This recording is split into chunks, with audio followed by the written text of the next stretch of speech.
আজকে আমি যে খানিটা বানাইছি একটা কেউ অপছন্দ করেন না, সবেও পছন্দ করেন। একটা হইল ফুচকা। ফুচকা বানানির লাগে পয়লা লই নিলাম একটা বাটির মাঝে সিদ্ধ আলু আর সিদ্ধ মটর। আলু আর মটর একলগে আত্মি বাঙ্গিয়া মাখাইলিম। এর বাদে দিমু পিঁয়াজ, কাঁচামরিচ আর ধনিয়া পাতা, লগে থুরা খাটা শসাও দিলাইমু।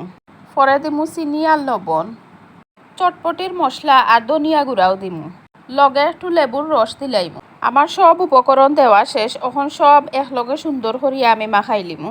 বাজার থাকি রেডিমেড ফুচকা আনছিলাম, ওগুন এখন তেলও বাজিলিমু। ফুচকা ভাজা শেষ হয়ে গেছে। এখন আলু আর মটরের যে পুর আগে রেডি করিয়া রাখছি একটা ফুচকার মাঝে লইলিমু। বাসাত বানানি ফুচকাটা কিন্তু অনেক স্বাস্থ্যকর। ফুচকার মাঝে পুর বড়া হয়ে গেছে। এখন আমি শসা আর গ্রেট করা ডিম দিয়া সুন্দর করে পরিবেশন করবো।